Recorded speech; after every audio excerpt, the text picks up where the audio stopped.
So I almost wasn't gonna get on today because I needed a workout like really badly. So I just spent like the last hour and a half like I had like the most intense workout that I've probably done in like 2 months. And I almost wasn't gonna get on live, but I feel pretty good now and actually want to come read. So here we are. We're gonna do some more stories, continuation of last night, and I just realized, because I'm an idiot, that today's Valentine's Day.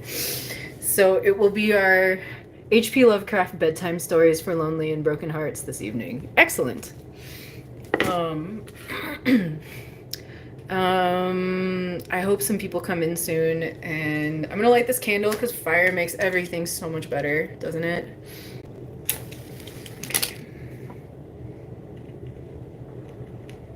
Fire is like my favorite thing. Okay. Do you remember being like 9 years old and discovering fire for the first time and being super fascinated with matches and candles and burning paper? Because that was like a very enjoyable part of my life. Okay.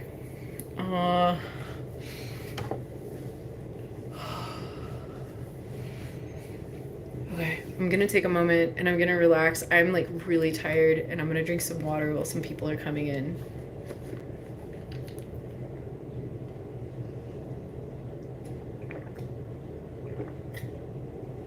Welcome. Someone has joined us. I hope it's a familiar face, but if not, that's cool. I'm happy with anybody joining. Hello and welcome. We're gonna get started with our Valentine's Day H.P. Lovecraft bedtime stories for lonely and broken hearts. Welcome. Okay.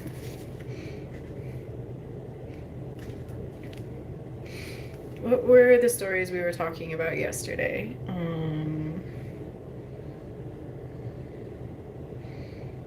I kind of wanted to read The Strange High House in the Mist.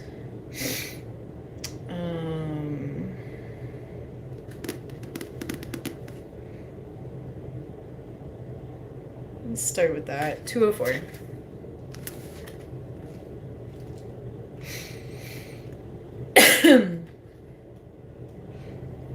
Okay.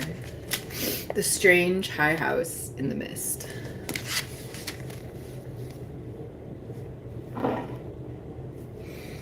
In the morning, mist comes up from the sea by the cliffs beyond Kingsport. White and feathery, it comes from the deep to its brothers the clouds, full of dreams of dank pastures and caves of Leviathan. This lamp. And later, in still summer rains, on the steep roofs of poets, the clouds scatter bits of those dreams that men shall not live without rumor of old strange secrets, and wonders that planets tell planets alone in the night. When tales fly thick in the grottos of Tritons, and conchas in seaweed cities blow wild tunes learned from the elder ones, then great eager mists flock to heaven, laden with lore, and oceanward eyes on the rocks see only a mystic whiteness, as if the cliff's rim were the rim of all earth, and the solemn bells of buoys tolled free in the ether of fairy. Now north of archaic Kingsport, the crags climb lofty and curious terrace on terrace, till the northernmost hangs in the sky like a gray frozen wind cloud. Alone it is, a bleak point jutting in limitless space, for there the coast turns sharp, where the great Miskatonic pours out of the plains past Arkham, bringing woodland legends and little quaint memories of New England's hills. The sea folk of Kingsport look up at that cliff as other sea folk look up at the pole star, and time the night's watches by the way it hides, or shows the great bear, Cassiopeia, and the dragon. Among them, it is one with the firmament, and truly, it is hidden from them when the mist hides the stars or the sun.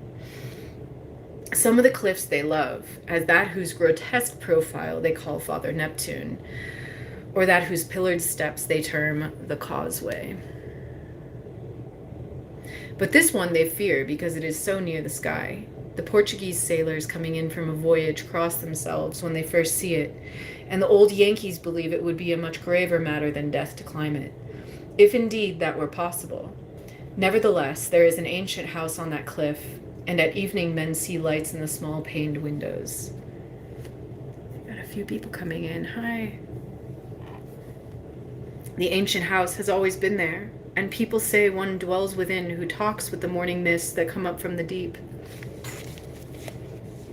and perhaps sees singular things oceanward at those times when the cliff's rim becomes the rim of all earth, and solemn buoys toll free in the white ether of fairy. This they tell from hearsay, for that forbidding crag is always unvisited, and natives dislike to train telescopes on it.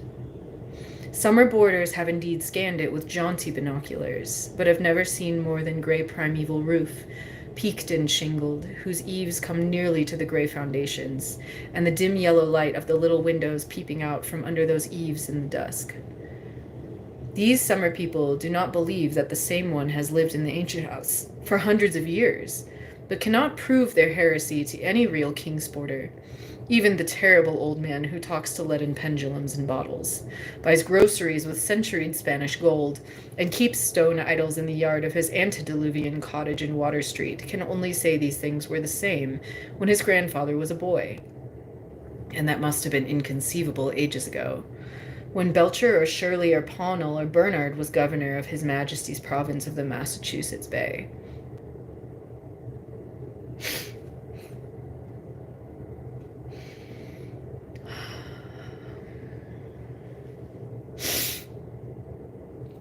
Where are we?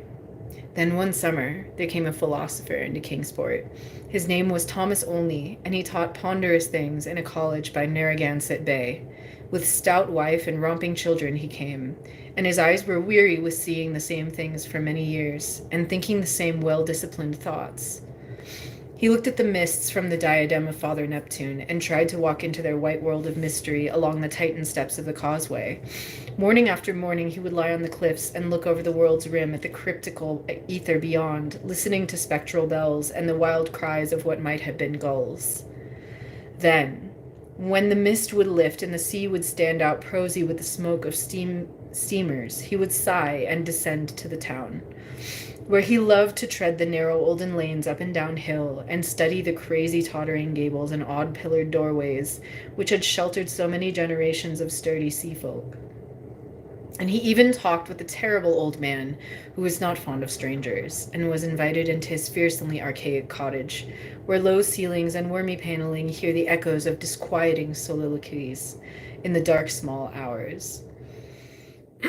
Of course, it was inevitable that Olney should mark the gray, unvisited cottage in the sky, on that sinister northward crag, which is the one with the mists and the firmament.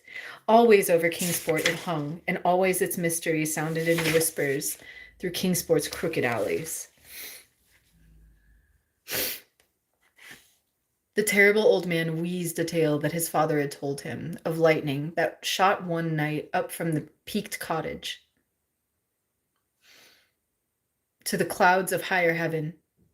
And Granny Orne, whose tiny gambrel-roofed abode in the Ship Street is all covered with moss and ivy, croaked over something her grandmother had heard at second-hand about shapes that flapped out of the eastern mists straight into the narrow single door of that unreachable place, for the door is set close to the edge of the crag toward the ocean and glimpsed only from ships at sea.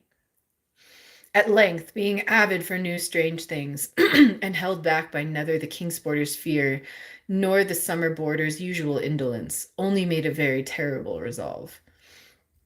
Despite a conservative training, or because of it, for humdrum lives breed wistful longings of the unknown, he swore a great oath to scale that avoided Northern Cliff and visit the abnormally antique gray cottage in the sky. Very plausibly, his saner self argued that the place must be tenanted by people who reached it from inland, along the easier ridge, beside the Miskatonic estuary. Probably they traded in Arkham, knowing how little Kingsport liked their habitation, or perhaps being unable to climb down the cliff on the Kingsport side. Olney walked out along the lesser cliffs to where the great crag leaped insolently up to consort with the celestial things, and became very sure that no human feet could mount it or descend it on that beetling southern slope. East and north it rose thousands of feet perpendicular from the water, so only the western side, inland and toward Arkham, remained. One early morning in August, Olney set out to find a path to the inaccessible pinnacle. He worked northwest along pleasant back roads, past Hooper's Pond and the old brick powder house to where the pastures slope up to the ridge above the Miskatonic, and gave a lovely vista of Arkham's white Georgian steeples across leagues of trail, at all in the seaward direction he wished. Woods and fields crowded up to the high bank of the river's mouth, and bore not a sign of man's presence. Not even stone wall or a straying cow, but only the tall grass and giant trees and tangles of briars that the first Indian might have seen. As he climbed slowly east, higher and higher above the estuary on his left, and nearer the sea, he found the way growing in difficulty till he wondered how ever the dwellers in that disliked place managed to reach the world outside, and whether they came often to market in Arkham.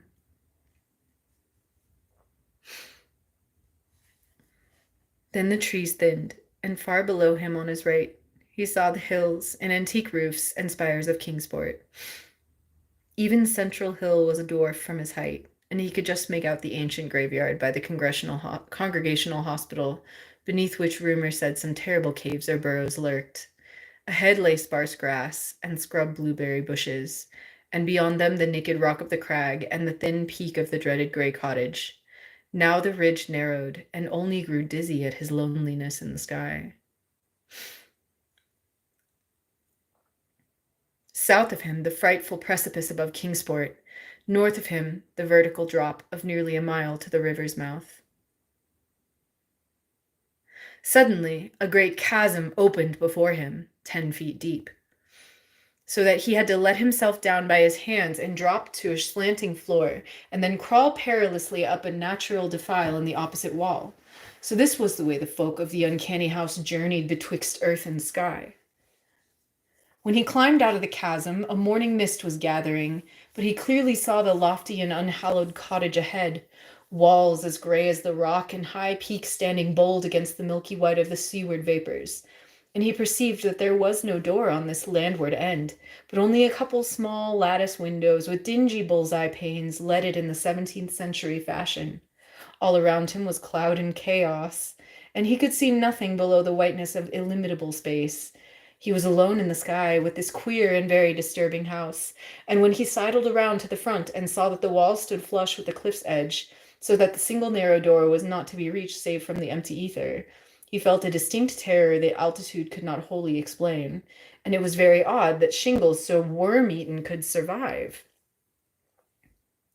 Or bricks so crumbled still form a standing chimney.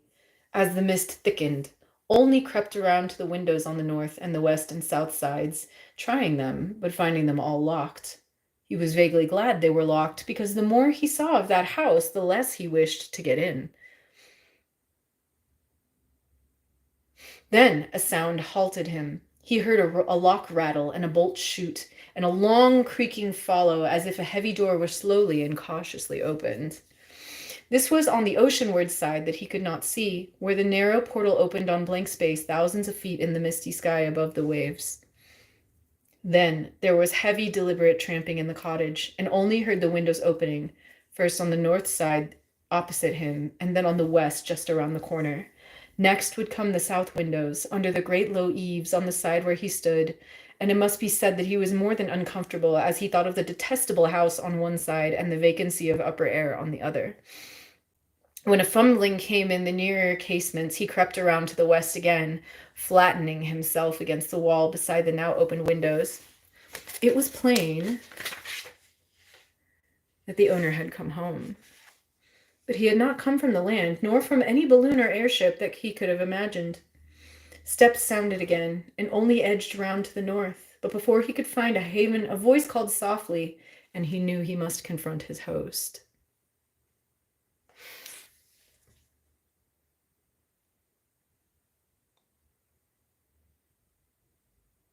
Someone thinks I'm pre-recorded AI. That's hilarious. Okay, whatever, guys.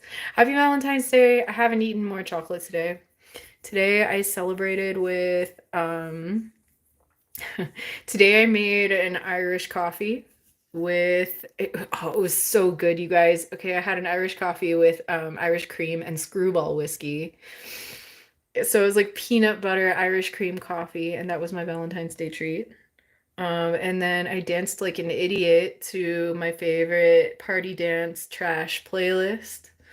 And that is why I'm only half dressed, because I just finished working out and I'm not in the mood to put clothes on. So anyway, I'm here to read. Okay, where were we? The door was opening. Mm. He knew he must confront his host. Oris asked about waffles. There's no waffles in this house, okay? Maybe another day I will get waffles. Um, okay, so the door was opening and he knew he had to confront his host.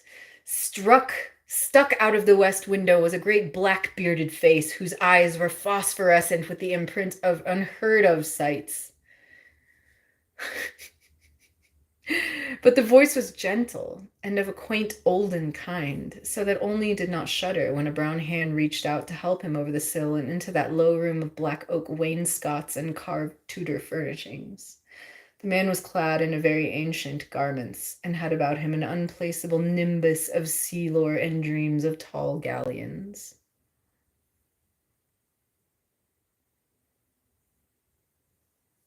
Only does not recall many of the wonders he told, or even who he was, but says that he was strange and kindly, and filled with the magic of unfathomed voids of time and space. The small room seemed green with a dim aqueous light, and only saw that the far windows to the east were not open, but shut against the misty ether with dull panes like the bottoms of old bottles. The bearded host seemed young, yet looked out of eyes steeped in the elder mysteries, and from the tales of marvelous ancient things he related, it must be guessed that the village folk were right in saying he had communed with the mists of the sea and the clouds of the sky ever since there was any village to watch his taciturn dwelling from the plain below. Okay, water break. How are you doing today? How did everyone else's Valentine's Day go? I hope you had a treat, some chocolate, or if you're lucky, I hope you got a date and it was fun.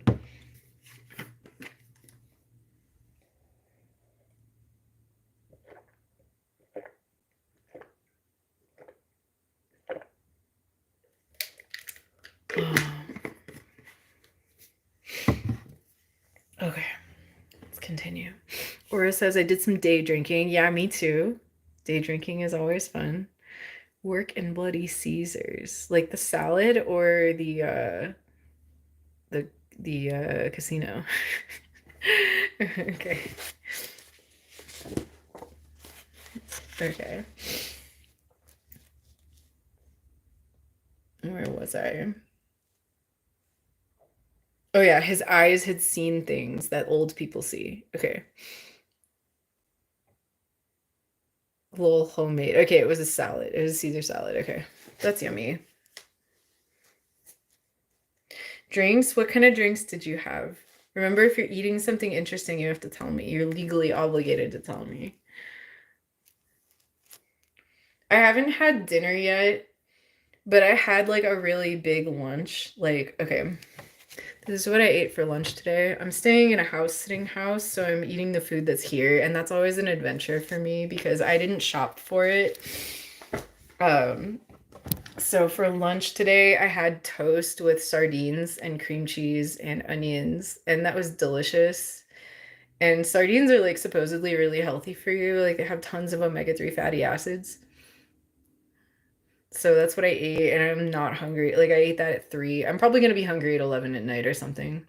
Bloody Caesar, is that like Bloody Mary? Oh, I recently had a Bloody Mary. It was really yummy. Oh, the best Bloody Mary I ever had. Okay, I had a Bloody Mary once at a breakfast place, and on one of the skewers, they put a giant piece of center cut bacon, like with the olive and the celery in the drink, and that was the best Bloody Mary I've ever had. It had a giant piece of bacon in it. Oh, now I'm getting hungry. I wish I had bacon. You should have gone to the diner for meatloaf. That does sound good. I wish there was like some kind of like, what's that show called? That David Lynch show? The only important one. God, what's it called? Twin Peaks. I wish there was like a Twin Peaks diner here in Albuquerque, but it's like it's all about Breaking Bad here. You have to go to the Pacific Northwest to get that like Twin Peaks vibe. Okay. I'm gonna continue the story. Okay, so his eyes had seen things like an old person. I've talked about the tattoo a bunch before. I've had it. I've had it for years. Okay. It's not important. We're gonna go on with the story.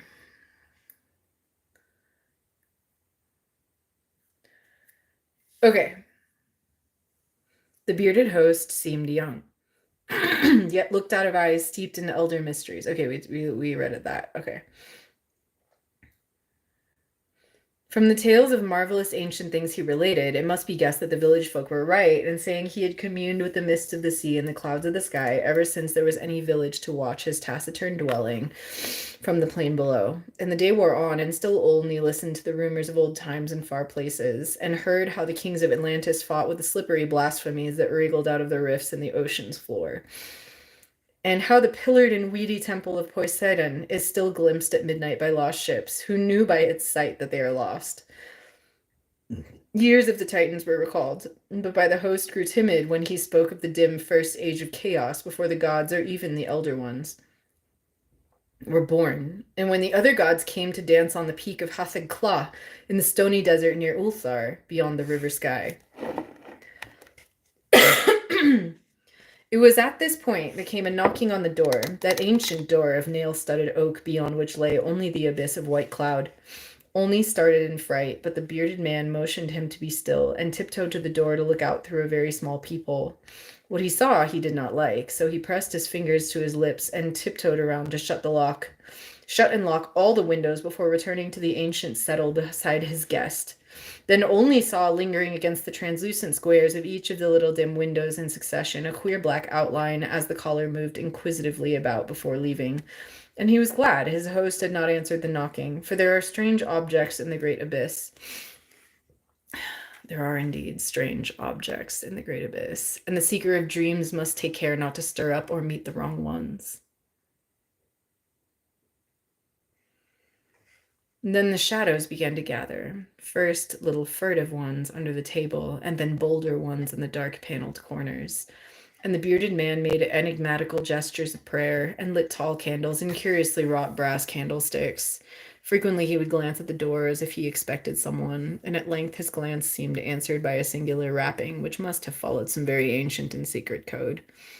This time he did not even glance through the peephole, but swung the great oak bar and shot the bolt, unlatching the heavy door and flinging it wide to the stars and the mist. And then, to the sound of obscure harmonies, there floated into that room from the deep all the dreams and memories of Earth's sunken mighty ones. And golden flames played about weedy locks, so that Olney was dazzled, as he did them homage. Trident-bearing Neptune was there, and sportive Tritons and fantastic Nereids, and upon dolphins' backs were balanced a vast crenulate shell, wherein rode the gay and awful form of primal Nodens, lord of the great abyss. And the conches of the Tritons gave weird blasts, and the Nereids made strange sounds by striking on the grotesque resonant shells of unknown lurkers in black sea caves. Then hoary Nodens reached forth a wizened hand and helped Olney and his host into the vast shell, whereat the conches and the gongs set up a wild and awesome clamor. And out into the limitless ether reeled that fabulous train, the noise of whose shouting was lost in the echoes of thunder. All night in Kingsport they watched that lofty cliff, when the storm and the mists gave them glimpses of it, and when toward the small hours, where the little dim windows went dark, they whispered of dread and disaster. And Olney's children and stout wife, I like how they specify she is a stout wife. His stout wife prayed to the bland, proper God of Baptists, and hoped that the travelers would borrow an umbrella and rubbers unless the rain stopped by morning. Then dawn swam dripping and mist-wreathed out to the sea, and the buoys tolled solemn in vortices of white ether. And at noon, elfin horns rang over the oceans as Olney, dry and light-footed, climbed down from the cliffs to antique Kingsport with the look of far places in his eyes. He could not recall what he had dreamed in the sky-perched hut of that still nameless hermit, or say how he had crept down that crag untraversed by other feet. Nor could he talk of these matters at all, save with the terrible old man, who afterward mumbled queer things in his long white beard, vowing that the man who came down from the crag was not wholly the man who went up, and that somewhere under that gray-peaked roof Or amidst inconceivable reaches of that sinister white mist, there lingered still the lost spirit of him who was Thomas Olney. And ever since that hour, though through dull dragging years of grayness and weariness, the philosopher has labored and eaten and slept and done uncomplaining the suitable deeds of a citizen. Not any more does he long for the magic of farther hills, or sigh for secrets that peer like green reefs from a bottomless sea. The sameness of his days no longer gives him sorrow, and well-disciplined thoughts have grown enough for his imagination. His good wife waxes stouter, and his children older and prosier and more useful, and he never fails to smile correctly with pride when the occasion calls for it. In his glance there is not any restless light, and if he ever listens for solemn bells or far elfin horns, it is only at night when old dreams are wandering. He has never seen Kingsport again, for his family disliked the funny old houses and complained that the drains were impossibly bad. They have a trim bungalow now at Bristol Highlands where no tall crags tower, and the neighbors are urban and modern. But in Kingsport, strange tales are abroad. And even the terrible old man admits a thing untold by his grandfather. For now, when the wind sweeps boisterous out of the north past the high ancient house that is one with the firmament, there is broken at last that house that is ominous, brooding silence ever before the bane of Kingsport's maritime cotters. And old folk tell of pleasing voices heard singing there, and of laughter that swells with joys beyond earth's joys, and say that at evening the little low windows are brighter than formerly. They say, too, that the fierce aurora comes oftener to that spot, shining blue in the north with visions of frozen worlds, while the crag and the cottage hang black and fantastic against wild coruscations, and the mists of the dawns are thicker, and sailors are not quite so sure that all the muffled seaward ringing is that of solemn buoys. Worst of all, though, is the shriveling of old fears in the hearts of Kingsport's young men, who grow prone to listen at night to the north wind's faint, distant sounds. They swear no harm or pain can inhabit that high-peaked cottage, for in the new voices gladness beats, and with them the tinkle of laughter and music. What tales the sea mists may bring to that haunted and northernmost pinnacle, they do not know, but they long to extract some hint of the wonders that knock at the cliff-yawning door when clouds are thickest, and patriarchs dread lest some day, one by one, they seek out that inaccessible peak in the sky, and learn what centuried secrets hide beneath the steep shingled roof, which is part of the rocks and the stars and the ancient fears of Kingsport. That those venturesome youths will come back, they do not doubt, but they think a light may be gone from their eyes, and a will from their hearts. And they do not wish quaint Kingsport with its climbing lanes and archaic gables to drag listless down the years, while voice by voice the laughing chorus grows stronger and wilder in that unknown and terrible Erie, where mists and the dreams of mist stop to rest on their way from the sea to the skies. They do not wish the souls of their young men to leave the pleasant hearths and gambrel-roofed taverns of old Kingsport, nor do they wish the laughter and song in that high rocky place to grow louder. For as the voice which has come has brought fresh mists from the sea, and from the north fresh lights, so do they say that still other voices will bring more mists and more lights, till perhaps the olden gods, whose existence they hint only in whispers, for fear the congregational parson shall hear, may come out of the deep, and from unknown Cadath in the cold waste, and make their dwelling on that evilly appropriate crag so close to the gentle hills and valleys of quiet, simple fisher folk. This they do not wish, for to plain people things not of earth are unwelcome, and besides, the terrible old man often recalls what Olney said about a knock that the lone dweller feared, and shape seen black and inquisitive against the mist through those queer translucent windows of leaded bull's eyes. All these things, however, the elder ones only may decide. And meanwhile, the morning mist still comes up by that lovely vertiginous peak, with the steep ancient house, that gray, low-eaved house where none is seen, but where everything brings furtive lights, while the north wind tells of strange revels. White and feathery it comes from the deep to its brothers in the clouds, full of dreams of dank pastures and caves of Leviathan, And when tales fly thick in the grottos of tritons, and conches in seaweed cities blow wild tunes learned from the elder ones, then great eager vapors flock to heaven, laden with lore, and Kingsport, nestling uneasy in its lesser cliffs, below that awesome hanging sentinel of rock, sees oceanward only a mystic whiteness, as if the cliff's rim were the rim of all earth, and the solemn bells of the buoys tolled free in the ether of fairy. Okay, I'm out of breath. What are you guys talking about? Tabletop games?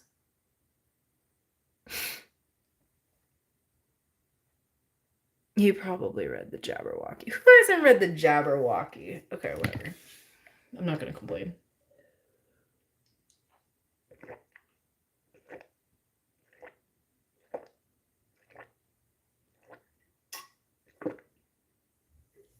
Okay, do we have any requests for the next story? I'm going to take a minute. I'm starting to get cold. I'm going to go find my sweater. Oh.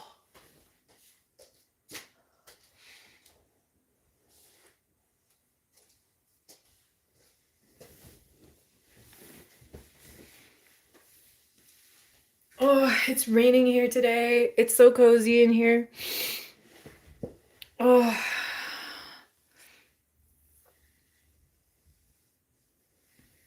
Oh, I feel so much better. Okay.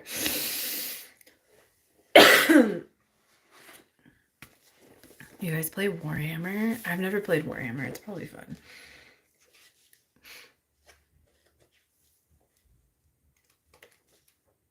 Okay. What else we got?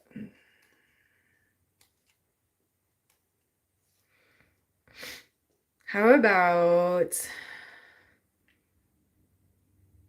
Beyond the Wall of Sleep? Did I read that yesterday? I'm gonna look. 15.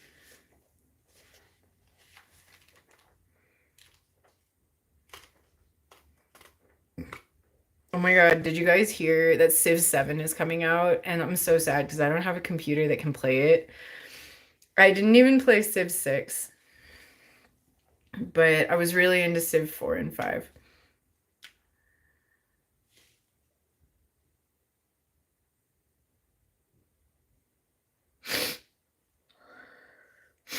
Okay, I did read Beyond the Wall of Sleep yesterday. We're gonna pick another one.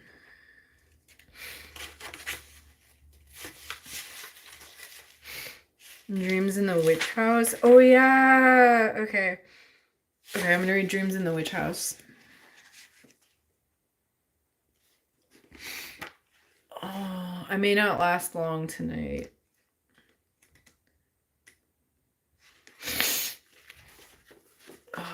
Graveyard Keeper.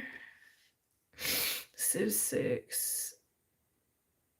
I love Civilization. If anybody ever wants to jump on Civ 4 or 5 with me, I will play with you. Leave a comment somewhere in like the community tab or the post tab. I'll find you on Steam. Or Duelist is the other game that I like to play, but I'm not very good. Yeah, if you want to play Duelist or Civ 5 or 6, I'll play with you. Okay. Dreams in the Witch House. This might be the last story I read because I just am really tired, but we'll see. Dark Souls? No, I do not. I don't even have Dark Souls. That game is not my brand of game. I'm way more like a strategy, like I'm not like a I'm not a fighting game kind of person. I'm way more like a strategy game like kind of person. Yeah. I'm tired just thinking about Dark Souls. Okay. Like, I'm perfectly content to play The Sims by myself for like 30 hours. Anyway. Okay. Or SimCity. Like, there was several years of my life when I was 12 or 13. I've never even heard of Bloodborne. Like, when I was 12 and 13, I did not leave my room. I did nothing but played SimCity 2000 for the entire like years 12 and 13 of my life. I probably missed out so much like socially, but anyway, I did not leave my room. I just played SimCity 2000 for 10 hours a day because that was the most fascinating thing that I could that I yeah, that's all. Anyway, dreams in the witch house. Whether the dreams brought on the fever or the fever brought on the dreams, Walter Gilman did not know. Behind everything crouched the brooding, festering horror of the ancient town. It's always festering. Why is the town always festering? Okay. Beyond everything crouched the brooding, festering horror of the ancient town, and of the moldy, unhallowed garret gable where he wrote and studied and wrestled with figures and formulae, when he was not tossing on the meager iron bed. His ears were growing sensitive to a preternatural and intolerable degree, and he had long ago stopped the cheap mantel clock, whose ticking had come to seem like a thunder of artillery. Get a life, we are gamers to have many. That is true. I guess if I played SimCity, there were hundreds of thousands of lives going on in that one game. So, like, I guess I had a life. I had many lives.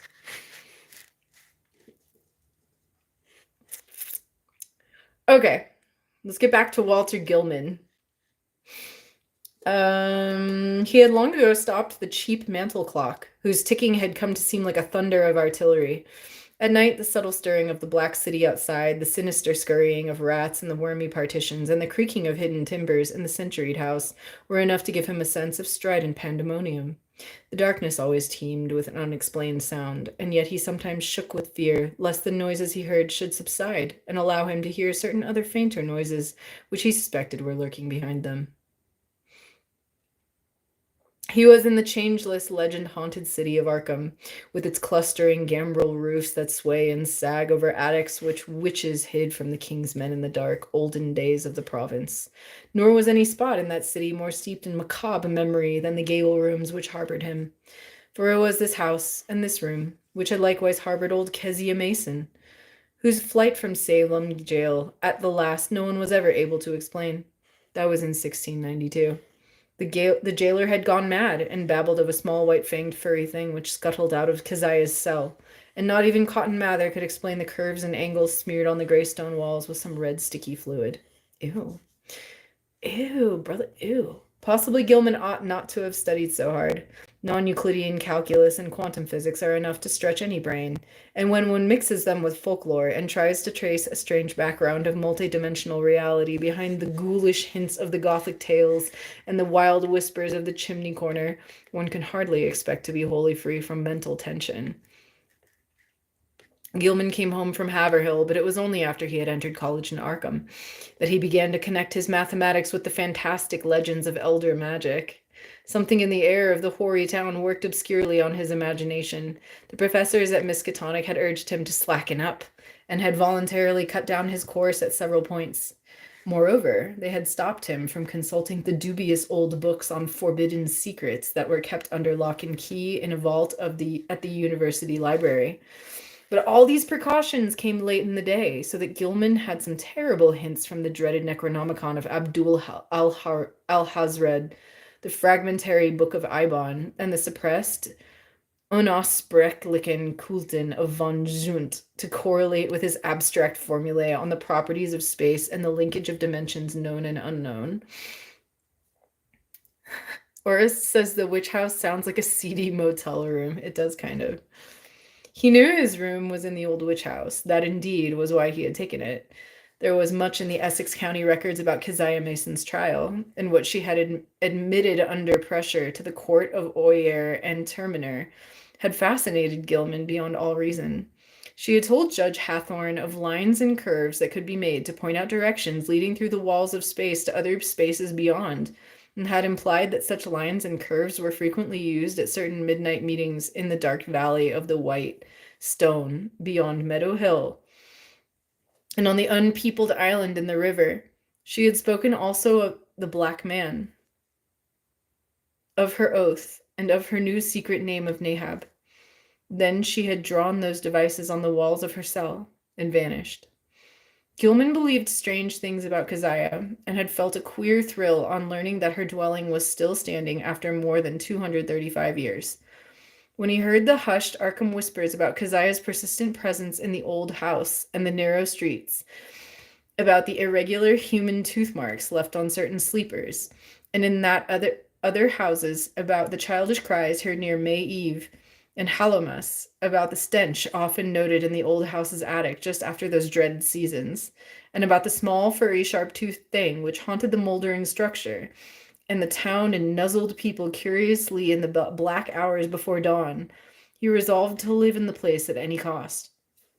A room was easy to secure, for the house was unpopular, hard to rent, and long given over to cheap lodgings. Gilman could not have told what he expected to find there, but he knew he wanted to be in the building where some circumstance had, more or less, suddenly given a mediocre old woman of the 17th century an insight into mathematical depths, perhaps beyond the uttermost modern delvings of Planck, Heisenberg, Einstein, and de Sitter.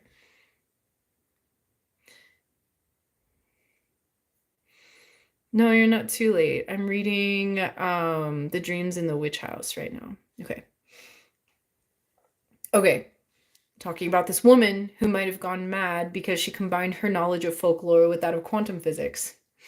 Okay. He studied the timber and plaster walls for traces of cryptic designs at every accessible spot where the paper had peeled, and within a week managed to get the eastern attic room where Keziah was held to have practiced her spells. It had been vacant from the first, for no one had ever been willing to stay there long, but the Polish landlord had grown wary about renting it. Yet nothing whatever had happened to Gilman till about the time of the fever. No ghostly Keziah flitted through the somber halls and chambers. No small furry thing creeped into his dismal eyrie to nuzzle him. No record of the witch's incantations rewarded his constant search. Sometimes he would take walks through the shadowy tangles of unpaved, musty-smelling lanes where eldritch brown houses of unknown age leaned and tottered and leered mockingly through the narrow, small-paned windows. Here, he knew strange things had happened once, and there was a faint suggestion behind the surface that everything of that monstrous past might not, at least in the darkness, narrowest and most intricately crooked alleys, have utterly perished. He also rowed out twice to the ill-regarded island in the river, and made a sketch of the singular angles described by the moss-grown rows of gray standing stones whose origins was so obscure and immemorial. Gilman's room was of good size, but queerly irregular shape. The north was standing perceptibly inward from the outer to the inner end, while the low ceiling slanted gently downward, in the same direction. Aside from an obvious rat hole and the signs of other stopped-up ones, there was no access, nor any appearance of a former avenue of access, to the space with which must have existed between the slanting wall and the straight outer wall of the house's north side, though a view from the exterior showed where a window had been boarded up at a very remote date. The loft above the ceiling, which must have had a slanting floor, was likewise inaccessible. When Gilman climbed up a ladder to the cobwebbed level loft above the rest of the attic, he found vestiges of a bygone aperture, tightly and heavily covered with ancient planking and secured by the stout wooden pegs common in colonial carpentry. No amount of persuasion, however, could induce the stolid landlord to let him investigate either of these two closed spaces.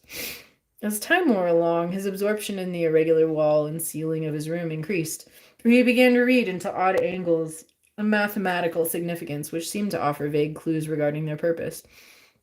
Old Keziah, he reflected, might have had excellent reasons for living in a room with peculiar angles, for it was not through certain angles that she claimed to have gone outside the boundaries of the world of space we know. His interest gradually veered away from the unplumbed voids beyond the slanting surfaces, since it now appeared that the purpose of those surfaces concerned the side he was on. The touch of brain fever in the dreams began early in February. The touch of brain fever. For some time, apparently, the curious angles of Gilman's room had been having a strange, almost hypnotic effect on him, and as the bleak winter advanced, he had found himself staring more and more intently at the corner where the down-slanting ceiling met the inward slanting wall. I wonder if he was like one of those people, like you get out of the shower, I'm gonna stare at the slanting wall for 4 hours, dissociating. I feel like that's what was going on. Okay, I'm going on. About this period, his inability to concentrate on his formal studies worried him considerably. His apprehensions about the mid-year examinations being very acute, but the exaggerated sense of hearing was scarcely less annoying.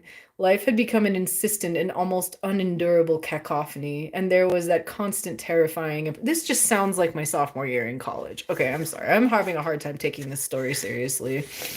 Okay.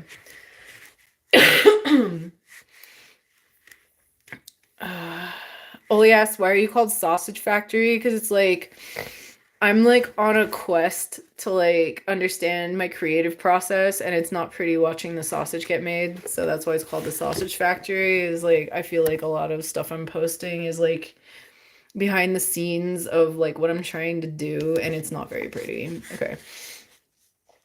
Okay.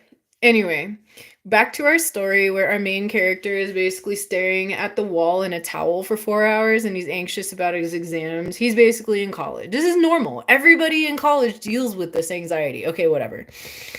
There's nothing unusual about this situation. This is just like being 20 years old. Okay. Sausage is yummy, but the process by which they make it, like, have you ever seen how they make sausage? They throw like pig anuses and cow urethra in there and they grind it up and then they put it into sausage casing and then you eat it. And it's delicious, but it's disgusting.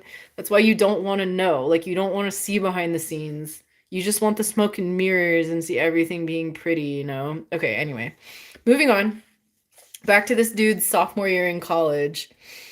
Okay, so far as concrete noises went, the rats in ancient partitions were the worst. Sometimes their scratching seemed not only furtive but deliberate. When it came from beyond the slanting north wall, it was mixed with a sort of dry rattling, and when it came from the century-closed loft above the slanting ceiling, Gilman always braced himself, as if expecting some horror which only bided its time before descending to engulf him completely. Dude, that's what I'm saying. Okay, try all the meats because they're all kind of delicious. Like, have you ever gone to like a really authentic Mexican taco shop and you get like cow cheek and like cow head and it's actually better than like regular ground beef that comes from like butt? I don't know. Try all the meats. All the face meat is like very tender and delicious. Okay. Okay. Okay. The dreams were wholly beyond the pale of sanity.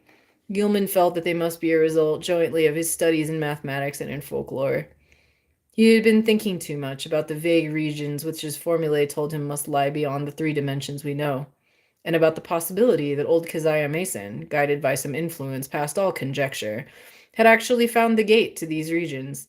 These yellowed country records containing her testimony and that of her accusers were so damnably suggestive of things beyond human experience, and the descriptions of the darting little furry object which served as her familiar were so painfully realistic despite their incredible details. That object. I swear to God, if when I get distracted, I'm gonna accidentally try to drink this candle like a glass of water. Okay.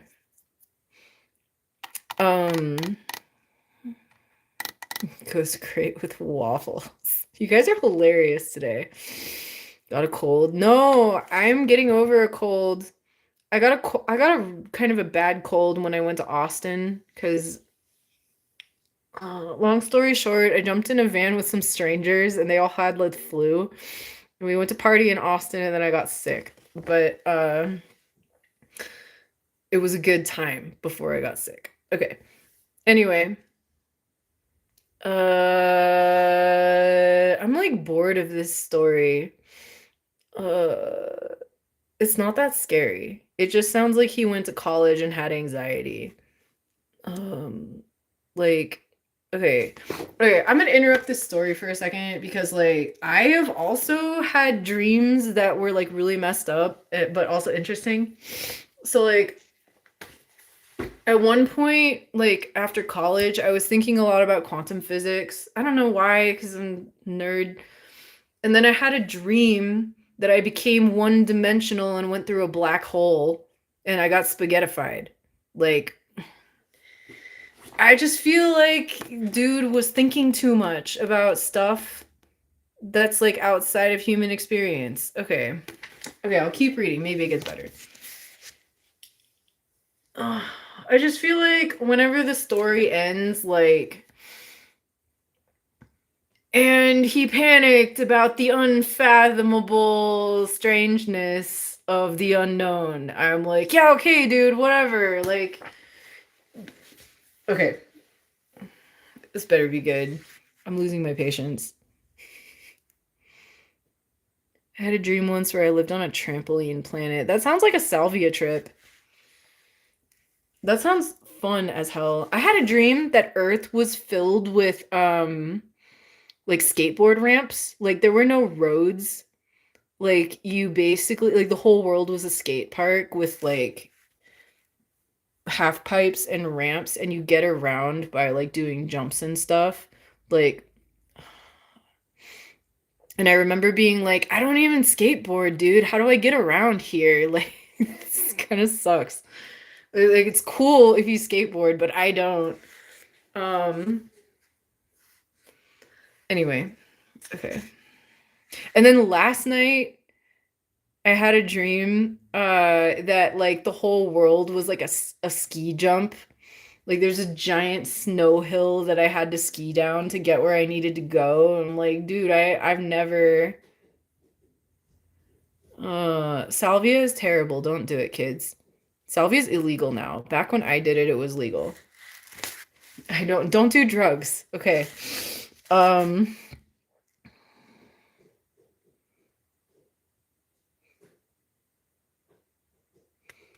oh man, I can't focus on this story. It's like another 10 pages and I don't have the attention span. I'm sorry. I'm sorry. I'm like, my mind is too active right now, and I'm gonna see what happens.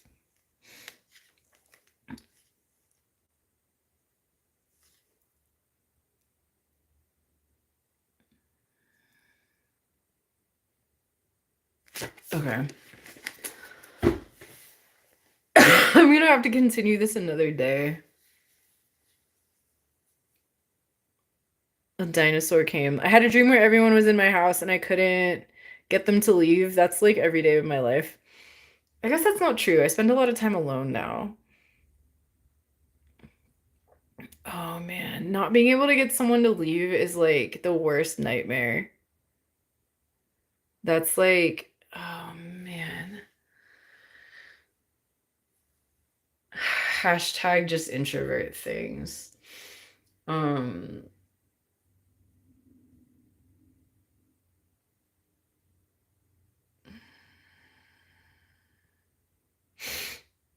Beware curiosity, it can show the abyss. That is true. My life is an example of that. I've totally gone into the unknown and now my life is just kind of floating around in the void of the unknown, which is fun. Like it's kind of freeing in a way. But yeah. Oh, oh my gosh. Okay, guys. I should probably go make myself some dinner and practice guitar. Pizza clarifies things. Yes, pizza does. Oh, pizza sounds good. Okay, so I know most of you are probably not in New Mexico, but I have a show coming up in like a week. What is today's date? My phone is here. So oh, today's the 14th. In 1 week, I have a show and you all are invited, but you're probably not in New Mexico, so you can always check my Instagram. I'm mad_scientician on Instagram. And you can go check out my show. It's happening at Flock of Moons on the 21st. And it's gonna be so much fun. I hope you can make it. Airplanes are a thing, they certainly are.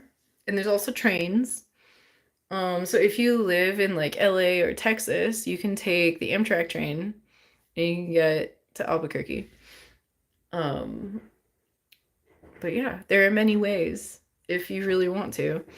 Um, I'm gonna try to get on and read tomorrow. Since I worked out, I feel a lot better. Yeah, airplanes are an unsafe thing. If you don't want to take a plane, then take an Amtrak train. Um, it's pretty fun, and you get to see a lot more of the countryside if you take a train.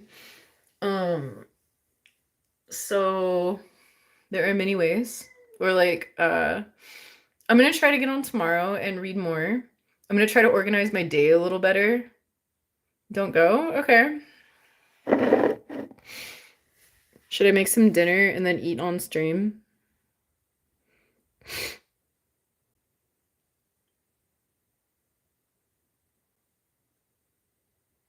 Oh man, I could do some like mukbang ASMR. Should I? Okay, I'll go cook some food. I gotta figure out what I'm gonna eat. Maybe you guys can help me decide.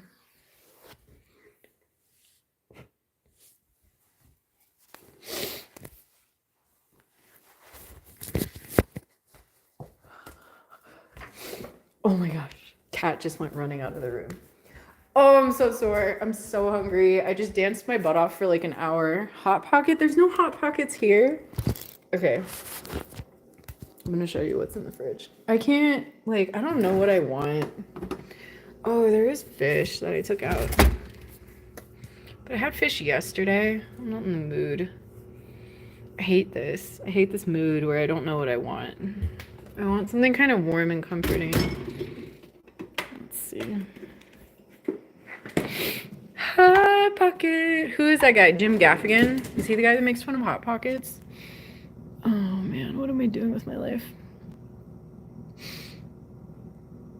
I really want... What do I want? You have the same half and half creamer. That's awesome. There are sweet potato fries. Oh, there was something... Oh, this butternut squash mac and cheese actually sounds really good.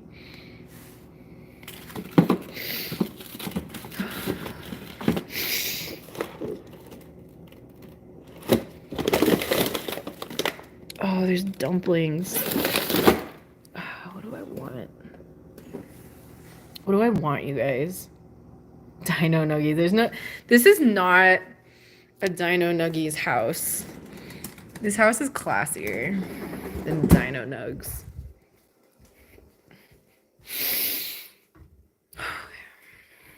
Let's see. Yesterday I had oh god, it was so good. Yesterday I made spicy chili oil noodles. It was amazing. Okay, here's a question for you. In the zombie apocalypse, would you eat cat food to survive? I think I would.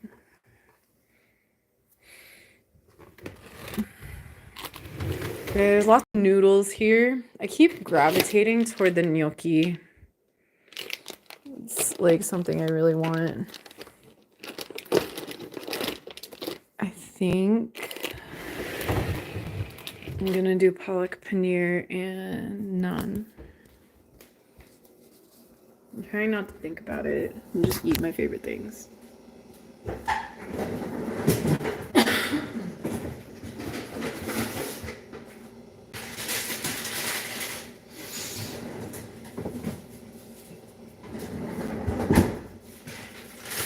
Okay, I found this, and this is one of my favorite things ever. So I think I'm gonna eat it. Oh god, I love this so much. Eat cats and use the food as bait. I don't think cats taste very good.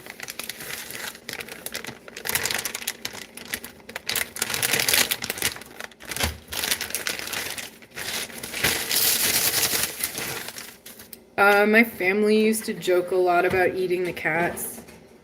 So my family's Italian,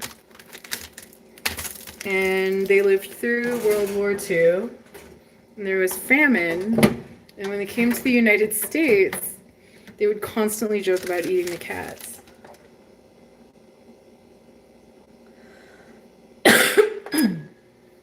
So,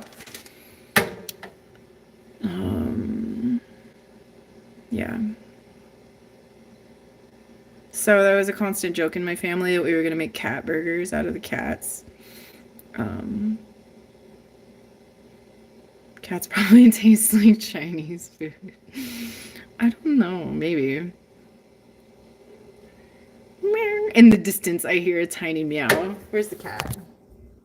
Hey, do you want to be a burger?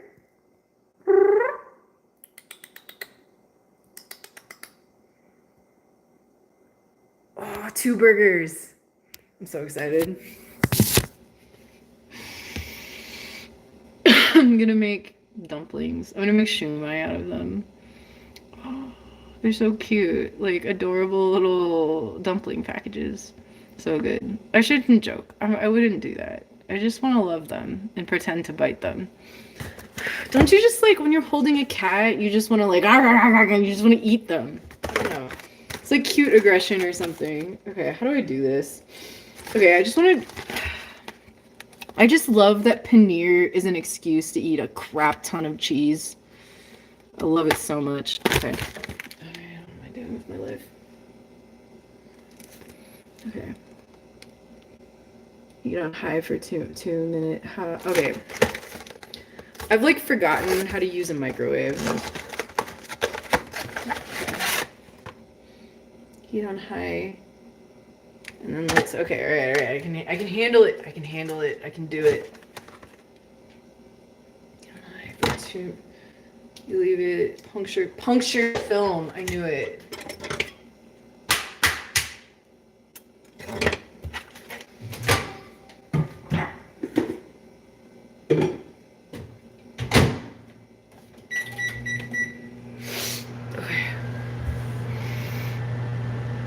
Ulysses, can I be your pet cat? Absolutely. I am taking applications for cat boyfriends. If you like to sit on laps and be socially groomed, you're welcome to apply, but the food may not be very good. It's in a skillet on the packet. Yeah, there were times back when I used to cook, I've made palak paneer at home, and I did make it in a skillet, but I'm lazy as crap now. Or I'm not lazy, but I focus my attention on not cooking, because you can waste your life away cooking. And instead, I'd rather waste my life away playing guitar. Yeah. Is that terrible? It's a little terrible. Oh, that's awesome. I love people who love cooking, so then I don't have to do it.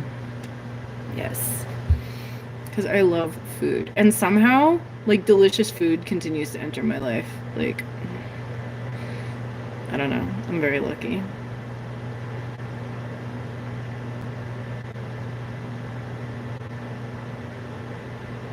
What's your favorite thing to cook? Horace loves cooking. What's your favorite thing? Make awesome bacon wrapped chicken. Oh my god. Marry me. Because, like, bacon is, like, my favorite thing ever. Like, I eat, like, there were points in my life where I would eat bacon every day. That's something I'll willingly cook for myself because it's super easy. You like my shorts? I got them in Hawaii. Thank you.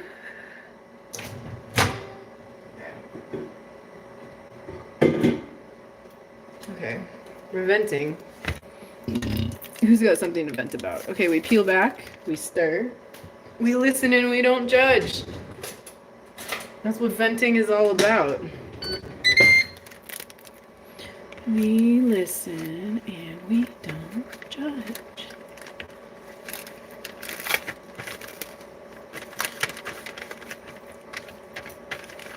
Okay.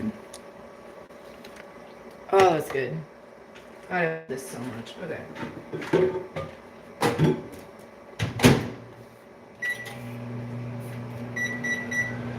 Okay, let's see how our naan is doing. I'm gonna touch hot things like I shouldn't. Ow, ow. Okay, we'll use the fork.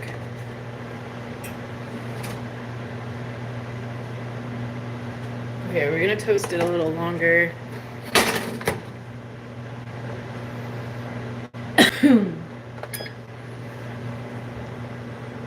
Rockin' Johnny, who's that guy? Flattery will get you everywhere, fortunately. Thank you. That's not done. Steak, salmon, pork chop. Oh god, that sounds so good. Oh man.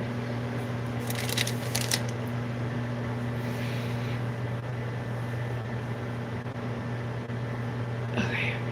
God, this garlic naan smells so good.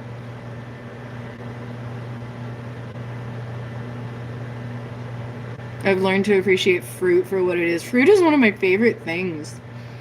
Like, berries are some of my favorite food. They're like so nutritious and so good for you. There's just like a pint of strawberries, or not a pint, like a pound. Raspberries are my favorite food. Oh, fruit is like so easy and so amazing. Ooh, somebody commented something they shouldn't have. Let's look at what it is.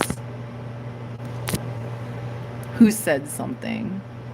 The fruit is plant genitals. Yeah, it is. That shouldn't have been.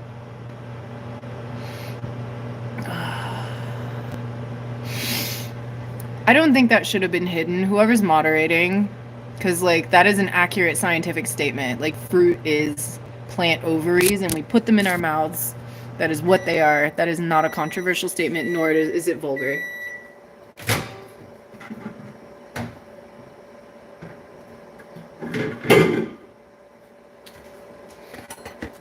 Okay. Yes, it's convenient and it's also a whole food, which is incredible. Okay.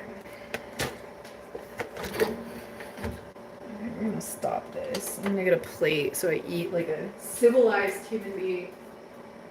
The plate is dirty. Wash it real quick.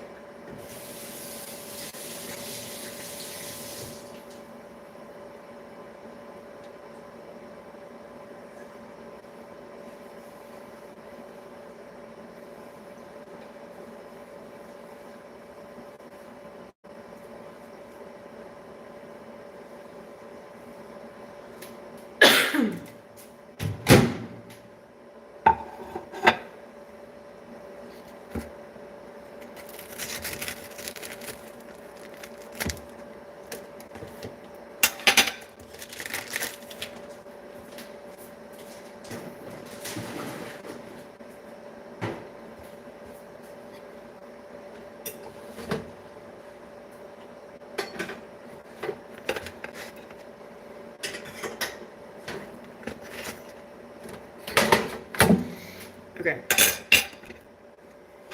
We're gonna eat naan and palak paneer. So excited. It's a little dark in this room. Let me get my water.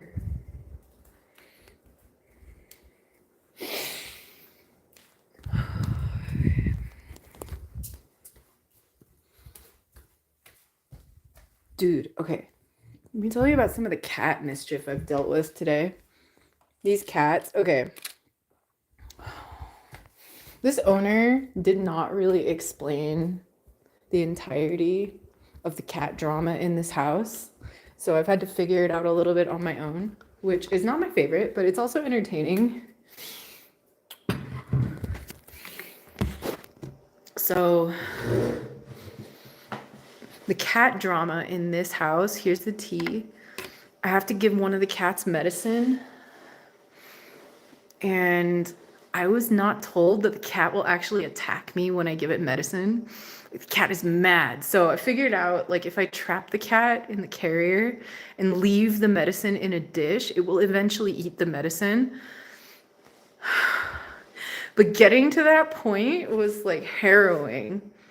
Like, oh man. And then like one of the cats has dietary issues, and the owner didn't tell me that the cat will try to steal the food it's not allowed to have from the other cat. Like, so I've been fighting I've been fighting with this cat every time I have to interact with it. But it's fine. It is very entertaining, however. Okay, this is very hot. I'm just kind of stir it until it cools down.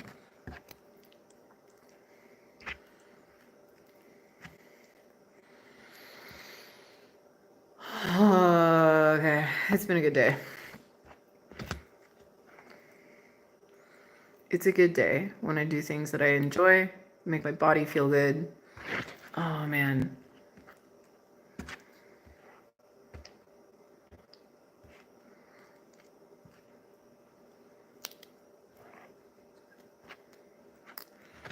I hope you guys did something today that makes your body feel good.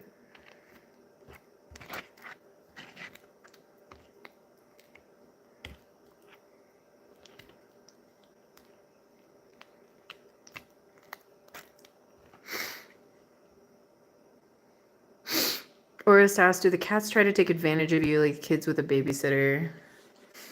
They're cats. That's like all cats ever do. But like, that's like pets in general. Like, you have to be able to be like a step ahead of them because like cats are predators. They want to eat and they want to hunt. And then but that's like okay. Like if you understand cat's nature, you can like work with it. And like I love a hunter cat because they're fun to play with. You just have to channel the energy in the right way, I guess. Does that make sense? I love cats. I'm a cat person. I love cats like a million times more than dogs for some reason. I don't know what's wrong with me, but they're particular. Like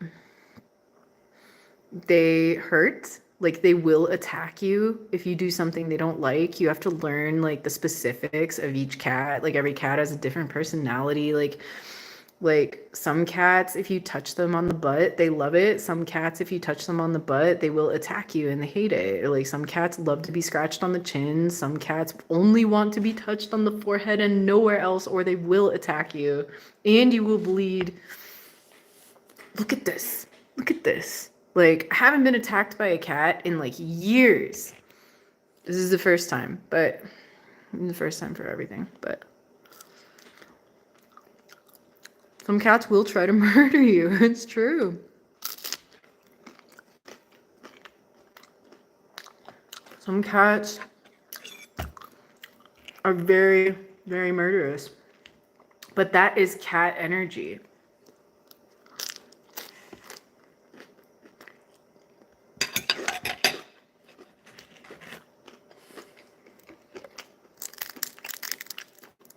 As my mom was a cat person, and the first two cats we ever had, one of them was very murderous. Like, she was still kind of half feral. But my mom loved her so much.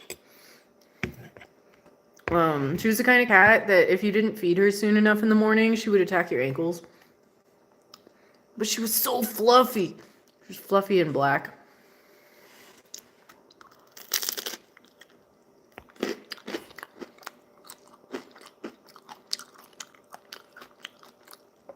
Jason said cats are often vicious little bastards. That's why I love them. I agree. I love a sweet cat. Like, oh man. I've had some amazing clients with amazing cats. Like, just like floofy little sweethearts. Oh my god. I love a floofy little sweetheart. Like, they're fun to play with. They're not going to hurt you. They're cute. They're affectionate. Oh, God, I love it. But, I don't know. Being a cat person, sometimes you take care of the not sweethearts. And that it just is what it is.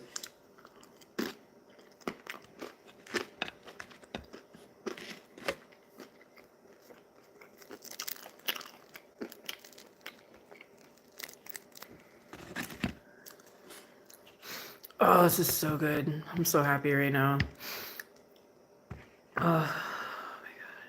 Tomorrow, I might make a tomato soup. Oh, this is one of my favorite foods.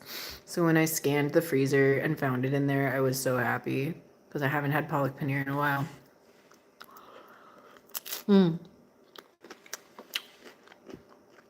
Ulysses asked, can you take cats on walks or hikes? I used to take my cat on walks and he loved it.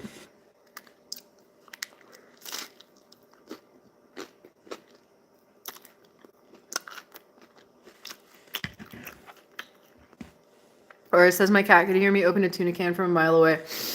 That used to be what it was like when I was growing up. The cats would hear the can opener and they would come running. Oh man, it was so cute.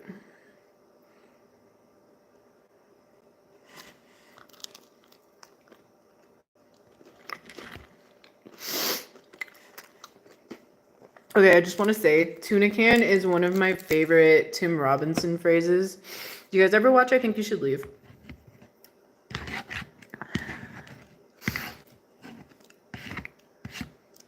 Got 10 of them. Lively house, to say the least. Got a leash for 2 of my cats. The others don't like the outside world. You have 10 cats?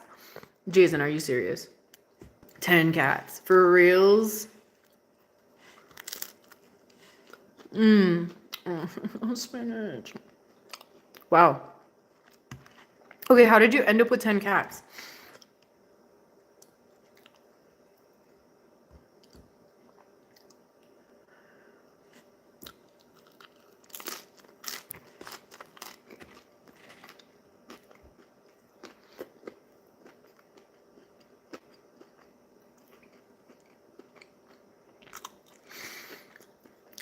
Oh. Strays, most of them. Yeah, that's how it happens. The cat chooses you, and by cat law, you have to keep them. That's like a law that cat people know, is like if a cat chooses you, you have to take the cat. That's how I ended up with my last cat. Cat distribution system. My old college roommate found the cat and was like, I want you to have a cat, to have this cat. And I was like, okay, this is my cat.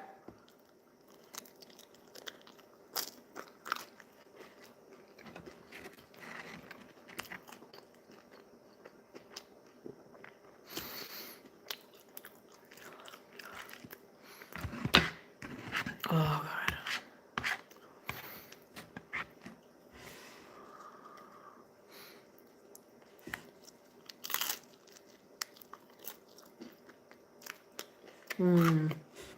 One I stole from a bad house too. I didn't steal it. My mom's friend. My mom's like childhood best friend. They used to hang out all the time. When I was like 9 years old, they told me they had a cat for me. And apparently the house she was at like wasn't feeding her.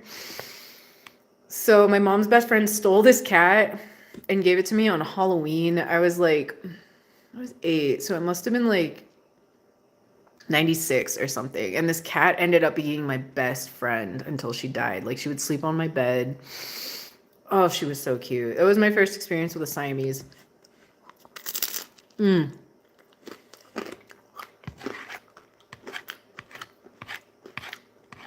miss that cat so much.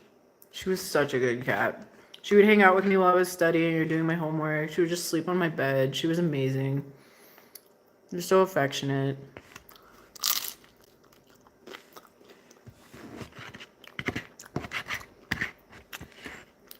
Miss that cat.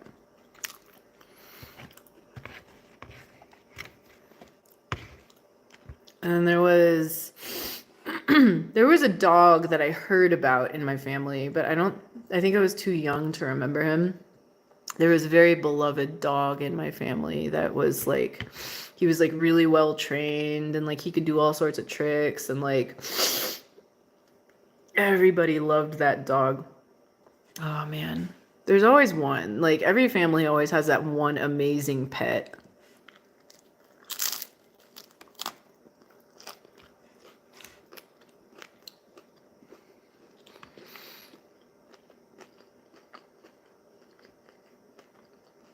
I can't believe you guys are still hanging out. Like,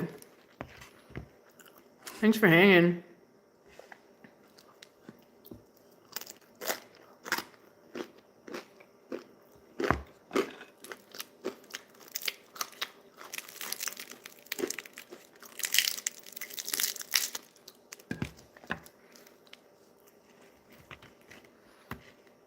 Looks good. It's not waffles.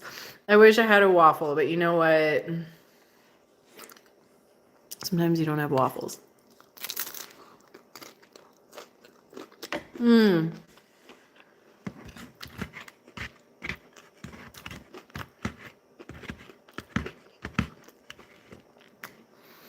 sure I'll get a hold of a waffle soon. But it's just not waffle time today.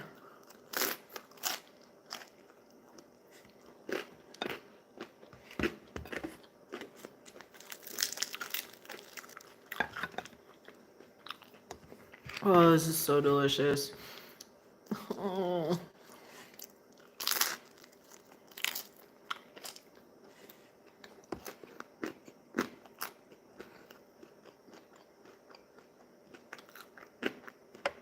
I hope you guys are eating something good for dinner. I should travel vlog eating at diners. Dude, I would love that. Oh my gosh. I was watching one of my favorite channels. Do you guys ever watch Emma and Bus Bus? That's like one of my favorite channels. And she just uploaded a video. Like, she's been driving around like Texas and Oklahoma. And there's been all these like ice storms and stuff. And so when she gets stuck, sometimes she goes to Cracker Barrel to like sleep in the parking lot. Anyway, she went in and ate at the Cracker Barrel and took video of her eating at the Cracker Barrel. And she ordered this like hash brown skillet and it looked so amazing. Maybe I should just go eat at restaurants.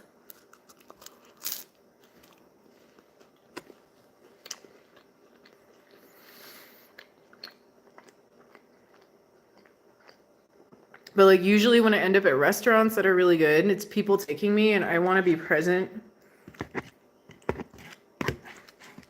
I want to be present, like hanging out with those people rather than like on my phone.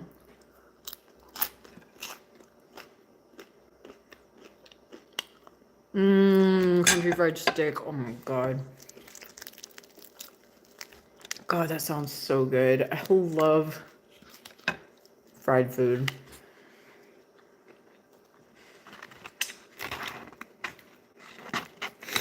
Okay, there's this restaurant I went to a couple times last year. And God, what's it called? I always want to call it 72 Seasons, like the Metallica album, but it's actually like 52 Seasons or something. And I got the scallops there twice, and it was so good.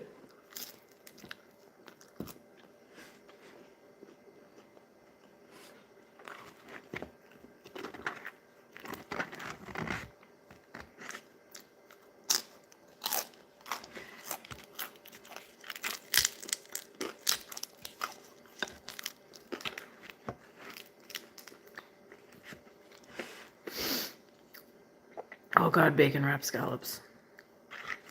I didn't have bacon wrapped scallops. It was just scallops over risotto, but it was amazing.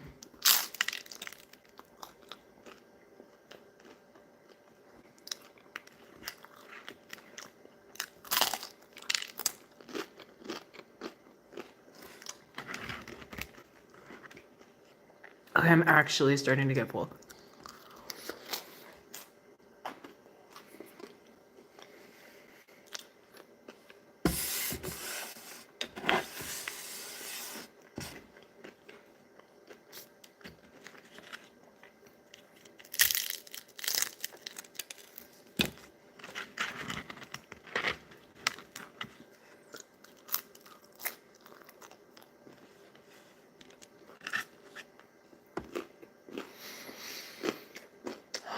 Deviled eggs. I low-key do enjoy deviled eggs a lot.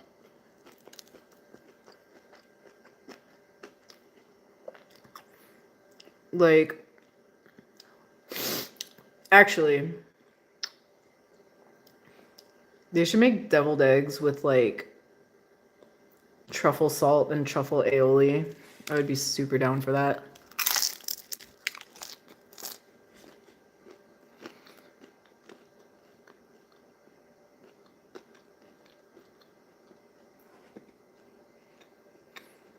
Okay, I'm slowing down. I'm gonna finish up this naan. I love you guys. I'm gonna say goodnight soon because I'm like so out of breath. Like I feel like my stomach is so full, it's like squashing my lungs up and I can barely talk.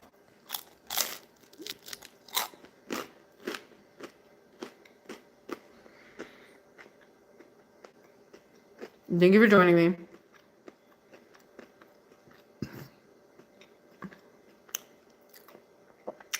Or it says, I met my girlfriend's family for the first time to cook out. I ate all the deviled eggs. That's funny. How did they respond? Did they give you crap for it?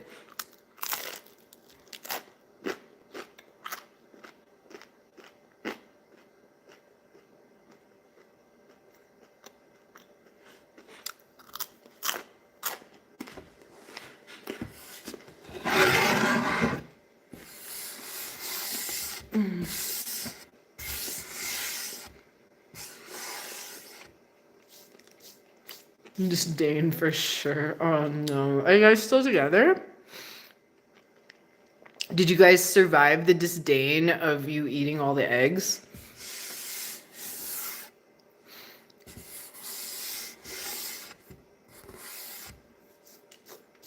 No. Oh no.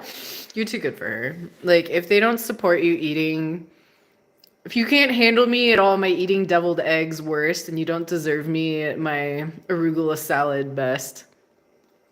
Oh my god. Should have left one. I know, right?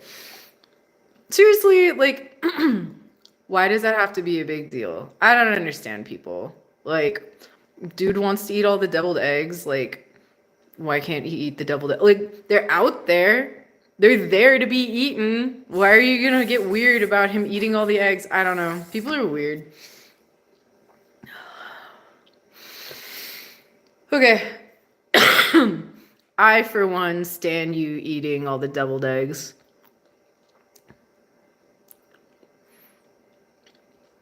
Okay. Have a good night. I hope you eat many deviled eggs. I hope you eat deviled eggs to your heart's content.